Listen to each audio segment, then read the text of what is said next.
Hey y'all, what's up? It's your girl Krista B from Those Wrestling Girls, and you know I have to tell you about my dope ass rock shirt that I finally got in the mail thanks to Ripple Junction.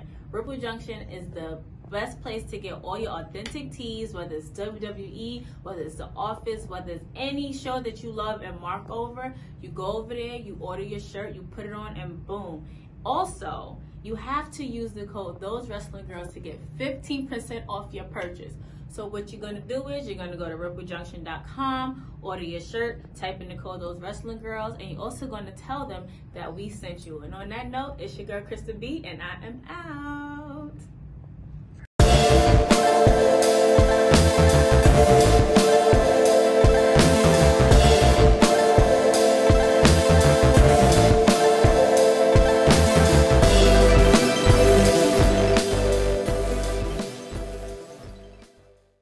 Hey everybody, what's up? We're back. It's Those Wrestling Girls. It's your girl Krista B and Queen PR. And today is the last day of our Attitude Era series for the summer, of course, because it's the biggest party in summer for wrestling fans, which is SummerSlam. So we had to end it right. We had to do it right. You know, we covered Molly Holly, we covered Ivory, we covered, who else did we cover? We covered a lot. Jacqueline. You know, we threw some Stephanie in there. We forgot about the forgotten. We talked about the forgotten women of WWE. So now we just have to end it with none other than Trish and Lita. Yeah, I mean, like it makes sense to. It just makes so much sense to. And it was funny because we were talking about doing 2 separate episodes, one for Trish, one for Lita. And then we thought about it like, if we talk about Lita, we're gonna talk about Trish, and vice versa. Exactly. And not only does this end our Attitude Era series, but it's also going to begin our Ruthless Aggression series. Yeah. I just dropped a surprise, you guys. There you go. So it's a good thing. Such a great thing. I don't even think we need notes on Trish and Lita. No. And I think that's why we kind of like saved Trish and Lita for last, because they've done it all. Like they've been called pioneers. So many women, our favorite wrestlers now, credit them for inspiring them to, you know, they're our favorite wrestlers, and they're legends pretty much. Right. There's no taking their resume away from them. Like you can't take that. Even if you wanted to, you can try. It's not gonna happen. No. But yeah, let's just jump right into it. Trish and Lita, it's like, where do you begin? Like, they both came on the scene around the same time. Mm-hmm. I believe this was 2001. Yes. It's funny because they always talk about it too, how their career is parallel. Like they started in a group. They both kind of started in a group. Well, their claim to fame, I guess, Team Extreme. And TNA. Like, so do you remember watching Trish and Lita, like, for the first time when you were younger? Well, the first time I've seen Lita, and I said this in previous episodes, she was one of Godfather's hoes. Like, that's the first time I've seen Lita. Trish, I think my first time seeing Trish was she was paired up with Testin A-Train at the time. And I feel like that wasn't his name when he was with TNA. I feel like it was something else, but I know him as A-Train too. Different. Yeah. Too many different character names for me to remember. But no, I do feel like that's when I first seen her. You know, she was like a short, petite, blonde, big boob girl. She wore skirts, and she was the reason why I wanted to wear like cowboy hats and those long sweaters, like those long cardigans. Like I have a thing for long fall cardigans and stuff, but Trish was the reason why I wanted to just like rock both of them together, because I felt like, yo, she made it hot. I never did. Maybe it's a good choice looking back at it now. But then, yeah, definitely. I always loved Trish's boots. Yes. Her boots, like when I was younger, like I just wanted those so bad. I was like, they gave me like Spice Girl vibes. Yes. So 2000. Oh gosh, this is like so like we really grew up in Attitude Era because we were so like in that time. But I remember the first time seeing Trish, I didn't know that she would become what she became, because the women were like used in certain ways. So I was like, okay, yeah, she's pretty, she's blonde, she has big boobs, you know, she's gonna be that. But Lita, for some reason, just was so different to me. Like I instantly connected with Lita. The red hair, the red outfit. My sister and I were like, yeah, she's it. She was unique, I guess, back then. The cargo pants, the thong showing, the belly tops, the fishnet tops. I did love Lita too. Like Lita, I felt like I was more towards like, I feel like I was a little bit of both of them because I was a tomboy growing up. So yeah, I was gravitating to Lita, but I was also, my aunt always made sure that I was fly. Like we was always up to par. So that's when the Trish in me came out. Like, I like that. Right. So I gravitated towards the both of them. But what I liked about Lita is like they put her in the footsteps, kind of like behind China, fighting with the dudes, you know, doing swanton bombs, Lita bombs, diving through the ropes, off the top of the ropes, taking chair shots. You know, that's what I loved about Lita and WWE. Like that's one of the things WWE got right. Yeah, it's funny. Like you reminded me of some of the, like when you said chair shots, Lita was taking some fucking chair shots, yo. Like, yeah, a lot of that is like edited out the network now, but that they were, her and Trish, like she got put through tables and they were really, you know, mingling with the men. But like you said, Lita was definitely more in the realm of China, where she had a few matches with China, I believe, too. And she was definitely in there with them. But I want to talk a little bit more about Team Extreme, just because the Hardy Boys at that point too was, yes, they were definitely unique at the time. We loved them when we were kids because they were high flyers. They were different. They were like edgy at the time. And it was like the perfect contrast to like Trish, because she was like, you know, blonde. She was more, you know, put together at the time. And she wasn't really getting as like, I guess, dirty as like Lita was back then. Yeah, I mean, her dirty was more so sleeping with the boss. Yep. Being the caretaker to Linda, and then, you know, having to be on all fours in the ring and beg for Mr. McMahon, like apologize and do the Kiss My Ass Club and stuff like that. Yeah. But, you know, The Rock got him back on that one. Yeah. Another great thing about the Attitude Era is usually The Rock or Stone Cold definitely came through to make sure shit was, you know, right. And for people that you wouldn't even expect, like I would have never expected for The Rock to come and save Trish Stratus, or even during Ruthless Aggression when Stone Cold saved Stacy Keibler. He ended up stunning her at the end, but you know, he saved her from a chair shot from Scott Steiner, so that's always a good thing. Yo, just that whole statement you just made is just so crazy to me. But so Lita and Trish, so Trish was always kind of the heel during much of the Attitude Era, I guess, and Lita was the one that we kind of like more rooted for. And I forgot, because I was looking back at YouTube videos of how good Trish was on the mic. Like, I was like, oh, she was like flaming, like she was disrespectful. So, she was. Especially when TNA came, it's like she was the mouthpiece, and TNA was just like the tall brute guys, and it was like, if I say go, go. But then I believe they broke off Test. She turned on Test and was with A-Train for a little bit, and then I don't know what happened with A-Train after that. I can't remember. And then it was clear Trish was definitely going to be something. Right. Definitely something. And so I forgot that. So they always were kind of like either allies or enemy, like you said, frenemies, I guess.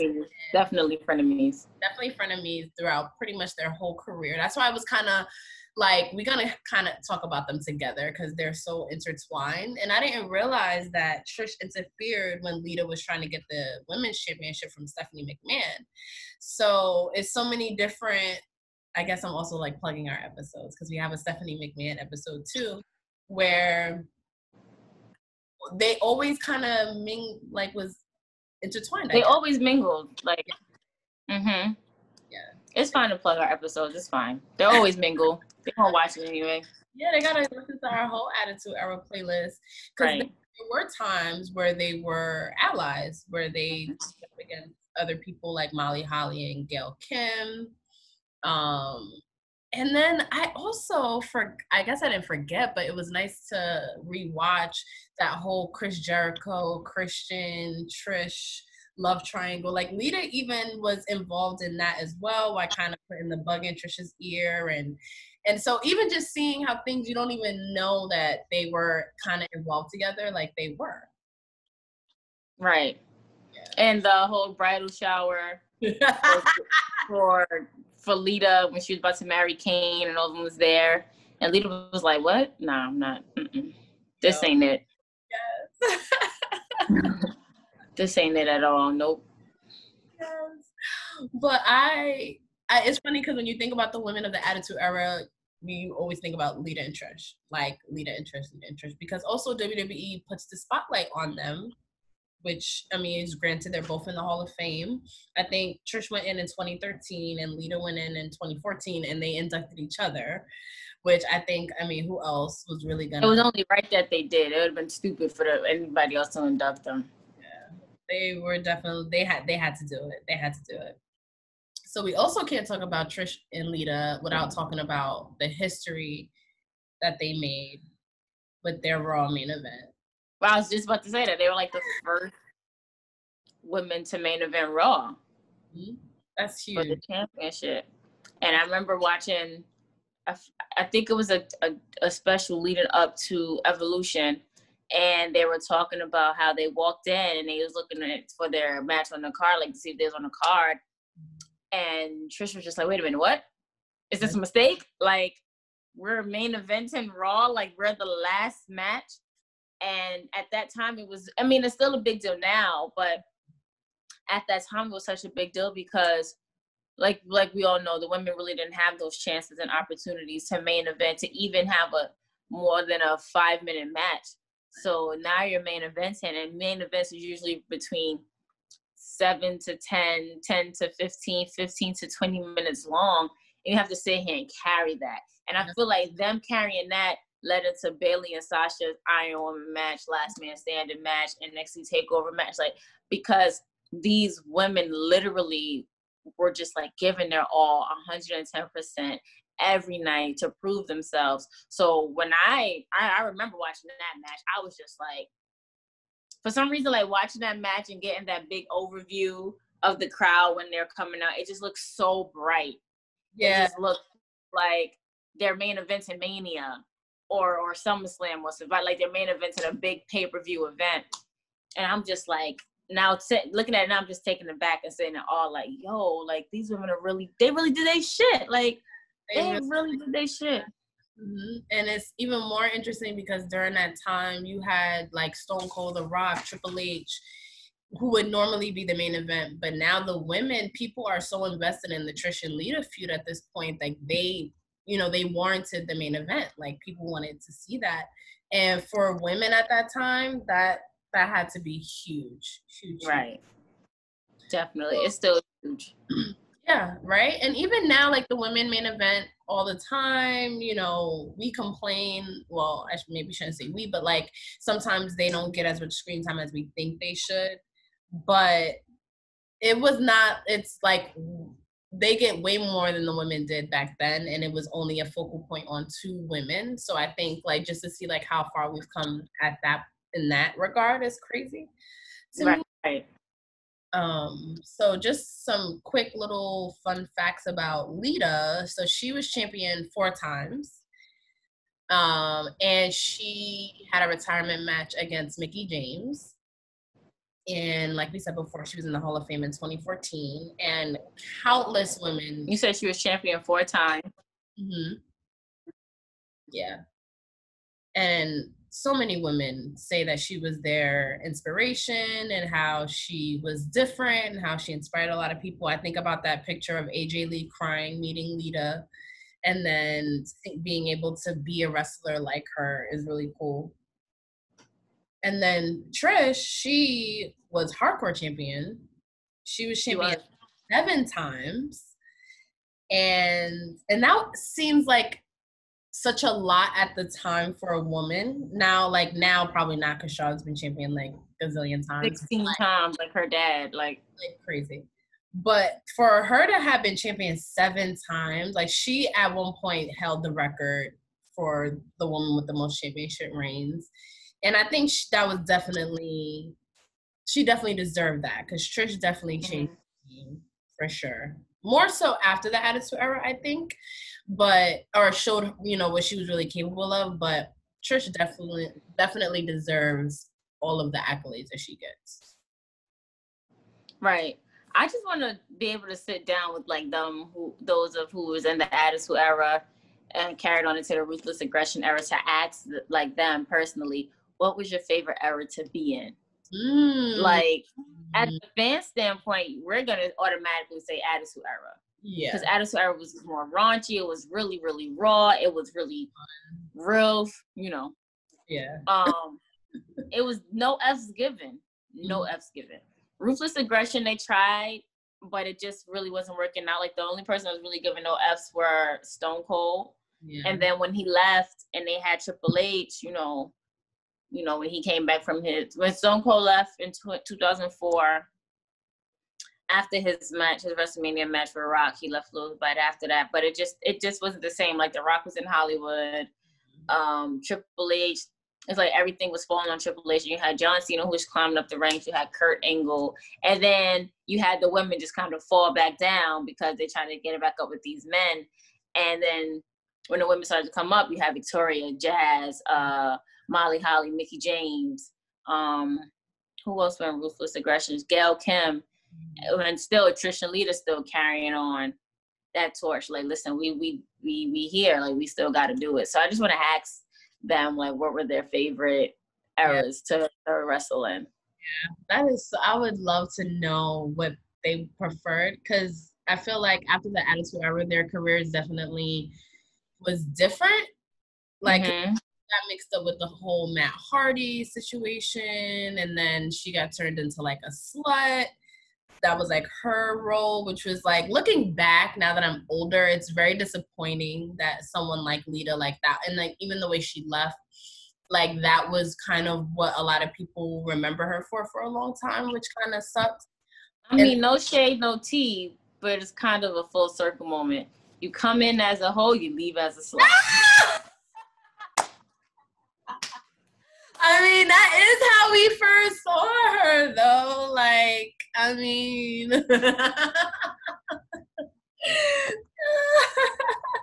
I wasn't like watching wrestling. Keep it real. You gotta keep it real. I wasn't watching wrestling like all the way during that whole situation. I would just see things because it was like I hate to say it was on the internet, because it really felt, that's how like old that was. Like, it was just like, oh my God, Matt Hardy's posting stuff on the internet about it. And it was just very odd. So that's how I even found out about the whole love triangle.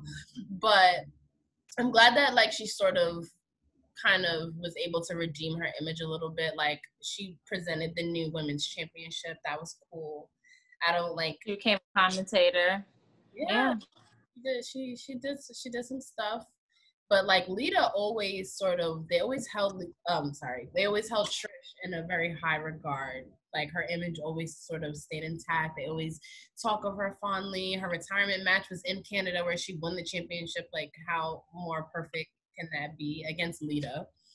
So that was really cool. And she had her last match. I do this because I feel like wrestlers are always having. You never really retire from wrestling until you really can't do it anymore, or you're dead. Right. Sick. And Trish, she gets kind of almost better with age a little bit. And so we have a SummerSlam episode where we talk about her match with Charlotte. But how did you feel about that being Trish's like kind of send off against Charlotte in Canada? From a creative perspective, it was a great move, because her first retirement match, like you said, she won in her hometown. So why not come, talk all this mess, and have somebody kind of dethrone you in your own town? Now, I really wish that they would have given Trish the mic and she would have dropped the bomb. Like, you know what? Charlotte, you may have tried to dethrone me here, but I can come and dethrone you in hometown too, and let that feud keep going a little bit more. Yeah. So it could be like, that would have been a good creative standpoint, a good creative writing from that perspective. But I do like it because it gives you a cliffhanger. Like, when will Trish come back? And if she comes back, will she be going after Charlotte for trying to embarrass her in Canada, in her hometown? So there's always room for growth and for change and for seeing new things, different storylines and stuff of that nature. So we shall see. So do you have a favorite Lita moment?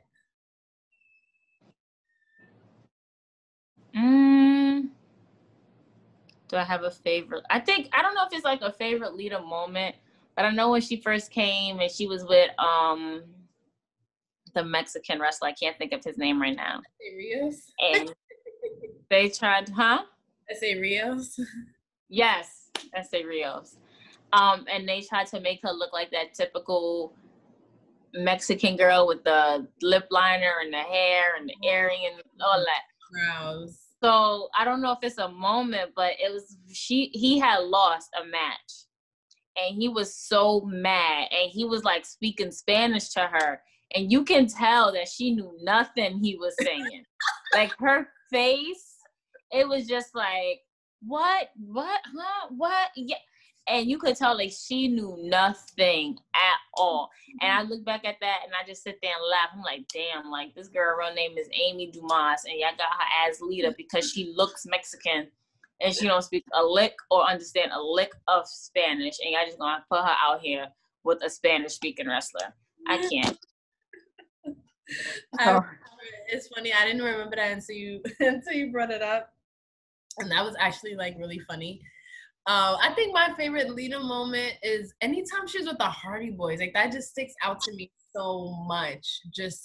I think them together was just so, it just worked. Like, it couldn't have been any more perfect than to put them together. And she was helping them win matches, and she was doing the same shit they were doing, the same shit Jeff Hardy was doing. I think back then I was just stuck it in my head. Do you have a favorite Trish moment?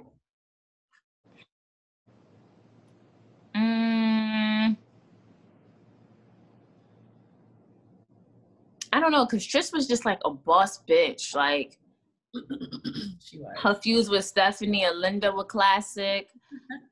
Her teaming with the Dudley Boys and then being put through a table by them. You know, like, she was just a boss bitch. Like, I like the episode where she stood up to Paul Heyman because he was being a sleazeball. It was horrible. Disgusting. And she wasn't having it, like, you know. So I don't know. There are a lot of Trish moments that I love. I really can't pinpoint one. Same. I can't. Same. I think it's like what you said. Like, I think it's the evolution of Trish. Her going from eye candy to like a legit wrestler and like really respected. It was cool, and she became a boss ass bitch. She went from like barking in the ring to like really owning her shit and also inspiring mad people in the process. Yeah, I can't choose a favorite Trish moment. I think she really killed it. And I just also used to love her boots. I used to really, as a kid, be like, I really want, like, I'm like 10, like, yo, I'm about to get those boots. Right. Trish, if you still have boots like those, let Pino. Right. I'm like, get them. I'm like stuck on them. But I love that we waited till the end of our Attitude Era Summer Series to cover Trish and Lita. And I guess this is a good time really quick to kind of sum up our series. And I don't know if people are going to watch or listen to this out of order, but this is our last one that we recorded in our series. But I think this was the best way to spend the summer, was looking back at the Molly Hollies, the Jacquelines, the Chynas, the Terry Runnels and the Deborahs and shit. Sables. Yes, Sable. Shout out to Sable. Yeah, wherever she at. Right? I wouldn't be mad if I heard her music pop and she came back. Especially for like the old school fans, like people wouldn't even know it. Like, imagine like a Royal Rumble and you just heard that like cat sound. I'll be like, oh, y'all don't even know. Jumping through the TV. That is just through the TV. Yes. Shout out to the Attitude Era though. Fun time. Yeah, you added whoever babies. If you know, you know. No, and I also love that a lot of our younger listeners and are getting more of an insight. And then what's cool about this series too is people are like, "Oh, you made me remember this, and I had to go back and watch it," or "I'm glad you reminded me of that," and or people that wasn't watching wrestling at the time, like that are our age, and are like, "I'm glad I didn't grow up in this time." You missed out then. I'm gonna tell you, you missed out. It was definitely a time, and I'm so glad that we was able to look back. Definitely so. So guys, after this series, and Patricia posted it on our Patreon, so I'm gonna say it now. We will be taking a break.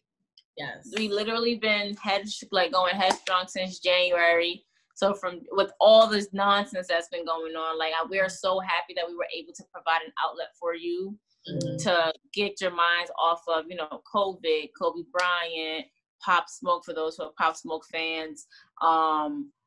Everybody who's been like dropping like flies, and everybody who's lost anybody. P and I have lost family members throughout this time. So it was just so good. It's always so good and refreshing to see your comments and say, like, we helped you get through this. I feel like we helped each other get through this too, with COVID, with whatever was going on. But we'll be taking a break. Yes. To recuperate. Yes. To relax. But you can always hit us up on our social medias. T Wrestling Girls on Twitter, Those Wrestling Girls on Facebook, Instagram, our Facebook discussion group. You could listen to our Patreon. We still will be dropping Patreon stuff, so we won't be completely out of the fold. And we will still be live tweeting Raw, SmackDown, NXT, big events like SummerSlam and Payback and all of that. So we won't be completely out of the fray, but we will be back in September. And we appreciate you all, and this break is definitely needed. And we appreciate you guys supporting us through that. And yeah, this is so fun. It was so fun. And we're gonna kick off our Ruthless Aggression. Huh? I said the first of many series. Yes, the first of many series. Our next series is definitely gonna be Ruthless Aggression. Mm-hmm. Definitely, it just has to be. Yeah. But on that note, it's your girl Krista B and Queen PR. And we are out.